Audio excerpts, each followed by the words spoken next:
নমস্কার বন্ধুরা, আমি সবরী ফুড ক্যানভাসে আপনাদের সবাইকে স্বাগত জানিয়ে শুরু করছি আমার আজকের ভিডিওটি। আজ বানাবো চিংড়ি মাছ দিয়ে মুসুর ডালের মুইঠা, যেটা গরম ভাতের সঙ্গে খেতে অসাধারণ লাগে। রেসিপিটি ভালো লাগলে অবশ্যই একটা লাইক আর শেয়ার করার অনুরোধ রইল। প্রথমে আমি এখানে নিয়েছি 250 গ্রাম চিংড়ি মাছ। মাছটার সম্পূর্ণ খোসা ছাড়িয়ে ফেলেছি এবং ডাঁড়ার কাছে যে নোংরাটা থাকে সেটাও ফেলে দিয়েছি। এবার মাছগুলোকে মিহি করে কুচিয়ে নিতে হবে। আপনারা চাইলে ডালের সঙ্গে পেস্ট করে দিতে পারেন, তবে আমার মনে হয় যদি একটু কুচিয়ে নেওয়া যায় তাহলে খাওয়ার সময় মুখে পড়বে আর বেশ ভালো লাগবে। তো যতটা সম্ভব মিহি করে কুচিয়ে নেওয়ার চেষ্টা করবেন। মাছগুলোকে কুচিয়ে নিয়েছি, এবার এগুলোকে সাইডে রেখে দিলাম। এখানে নিয়েছি আমি হাফ কাপ মুসুর ডাল, আর এই ডালটাকে ঘন্টাখানেকের জন্য জলে আমি ভিজিয়ে রেখেছিলাম। ডালটা বেশ এখন ফুলে উঠেছে আর একটু আধ ভাঙা মতো হয়ে গেছে।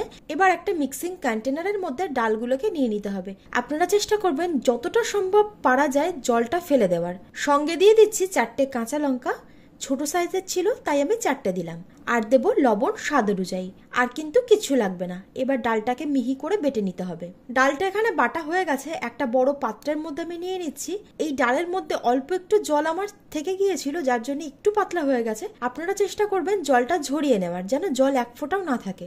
এবার এর মধ্যে কুচিয়ে নেওয়া চিংড়ি মাছগুলো দিয়ে দিলাম, আর সঙ্গে দিয়ে দিচ্ছি পেঁয়াজ কুচি। এখানে দুটো মাঝারি সাইজের পেঁয়াজ আছে। আর দেব আদা রসুন বাটা 1 চা চামচ। আপনারা চাইলে গ্রেট করেও দিতে পারেন। হাফ চা চামচ দিচ্ছি হলুদ গুঁড়ো, হাফ চা চামচ লঙ্কা গুঁড়ো, আর 1 চা চামচ দিলাম রিফাইন তেল। তেলটা দিলে বাইন্ডিংটা বেশ সুন্দর হয়। আর দিয়ে দেব 5 টেবিল চামচ বেসন। বেসনের পরিমাণ যেন খুব বেশি না হয়, আপনারা একটু বুঝে দেবেন। এবার সবকিছুকে খুব ভালোভাবে মেখে নিতে হবে। এবার চলুন বড়াগুলো ভেজে নেওয়া যাক। আগে থেকেই কড়ার মধ্যে বেশ কিছুটা পরিমাণ তেল আমি গরম করতে বসিয়েছিলাম। তেলটা কিন্তু এখন গরম হয়ে গেছে। ফ্লেমটাকে এই সময় আমি লো টু মিডিয়ামে রেখেছি। এবার অল্প অল্প করে ব্যাটার এর মধ্যে দিয়ে বড়ার আকারে ভেজে নিতে হবে। মুঠো মুঠো করে বড়াগুলো তৈরি করা হয় বলে এর নাম দেওয়া হয়েছে মুইঠা। তবে আজকে যেহেতু এই ডালের মধ্যে অল্প একটু জল থেকে গিয়েছিল, সেই জন্য মুঠো করে আর দিতে পারলাম না, তাই আমি বড়ার আকারেই এগুলোকে ভেজে নিচ্ছি। এক পিঠ ভাজা হয়ে যাবার পর অপর পিঠটা উল্টে দিচ্ছি। এইভাবে দু পিঠই ওলট পালট করে ভালো করে ভেজে নিতে হবে। ফ্লেমটাকে কিন্তু খুব বেশি হাইতে রাখবেন না, তাহলে বাইরেটা লাল হয়ে যাবে, ভিতরটা কাঁচা থেকে যাবে। লো টু মিডিয়াম ফ্লেমে রেখে ভাজার চেষ্টা করবেন, তাহলে বড়াগুলো ভিতর থেকেও খুব ভালোভাবে ভাজা হয়ে যাবে। বড়াগুলো এখানে ভাজা হয়ে গেছে, এগুলোকে তুলে একটা পাত্রে রেখে দিচ্ছি।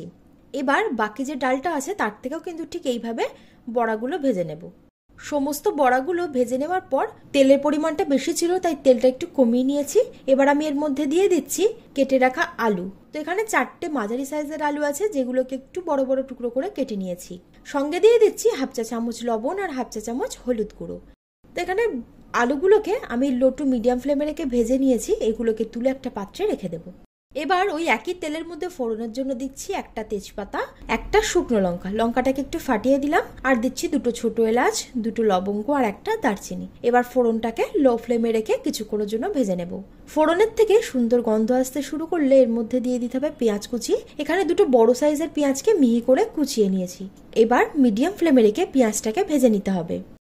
পেঁয়াজটা এখানে ভালোভাবে ভাজা হয়ে গেছে। এবার আমি এর মধ্যে দিয়ে দিচ্ছি 2 চামচ আদা রসুন আর কাঁচা লঙ্কা বাটা। মশলাটাকে কিছুক্ষণের জন্য ভেজে নিতে হবে যাতে এর কাঁচা গন্ধটা চলে যায়। আদা রসুনটা ভালোভাবে ভাজা হয়ে গেছে। এবার আমি এর মধ্যে দিয়ে দিলাম একটা টমেটো। টমেটোটাকে মিহি করে কুচিয়ে দিয়েছি, আপনারা চাইলে বেটে দিতে পারেন। এবার ভালোভাবে একটু নাড়াচাড়া করে নেওয়ার পর ফ্লেমটাকে লোতে রেখে এর মধ্যে গুঁড়ো মশলা দিতে হবে। তো প্রথমে দিচ্ছি আমি 1 চা চামচ হলুদ গুঁড়ো, 1 চা চামচ জিরে গুঁড়ো, 1 চা চামচ ধনিয়া গুঁড়ো, হাফ চা চামচ গোলমরিচের গুঁড়ো, 1 চা চামচ লঙ্কা গুঁড়ো। ঝালটা নিজেদের স্বাদ অনুযায়ী দেবেন। 1 চা চামচ কাশ্মীরি লাল লঙ্কার গুঁড়ো, এটা দিলাম কালারের জন্য। আর লবণ দিয়ে দিচ্ছি স্বাদ অনুযায়ী। এবার ভালোভাবে সমস্ত মশলাগুলোকে একসঙ্গে মিশিয়ে নেওয়ার পর সামান্য পরিমাণ একটু জল দিয়ে দিচ্ছি, যাতে মশলাটা কষানোর সময় পুড়ে না যায়। এবার এর থেকে তেল ছেড়ে আসা পর্যন্ত কষিয়ে নিতে হবে। মশলাটাকে খুব ভালোভাবে আমি কষিয়ে নিয়েছি। এবার আমি এর মধ্যে আগে থেকে ভেজে রাখা আলুগুলো দিয়ে দিলাম। আলুটা দেওয়ার পর মশলার সাথে খুব ভালোভাবে একটু নেড়ে চেড়ে মিনিট খানেকের জন্য কষিয়ে নেব। তারপর এর মধ্যে গ্রেভির জন্য গরম জল দিয়ে দেবো। তো এখানে প্রায় 4 থেকে 5 কাপ মতন আমি গরম জল দিয়েছি। গ্রেভির পরিমাণটা কিন্তু একটু বেশি রাখতে হবে, মানে ঝোলটা একটু বেশি রাখতে হবে, কারণ এর ভিতরে যখন বড়াটা দেওয়া হবে সেটা কিন্তু অনেকটা পরিমাণ ঝোল টেনে নেবে। তো আপনারা পরিমাণ বুঝেই কিন্তু জলটা অ্যাড করবেন।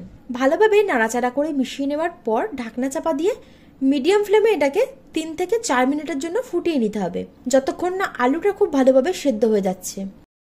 প্রায় 4-5 মিনিট ধরে মিডিয়াম ফ্লেমে আমি এটাকে ফুটিয়ে নিয়েছি, আর এই সময় আলুটা খুব ভালোভাবে সেদ্ধ হয়ে গেছে।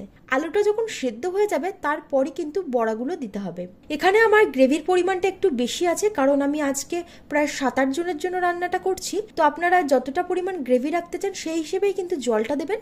সমস্ত ভেজে রাখা বড়াগুলো এর মধ্যে দিয়ে দেওয়ার পর সামান্য একটু চিনি দিয়ে দিলাম টেস্টটাকে ব্যালেন্স করার জন্য।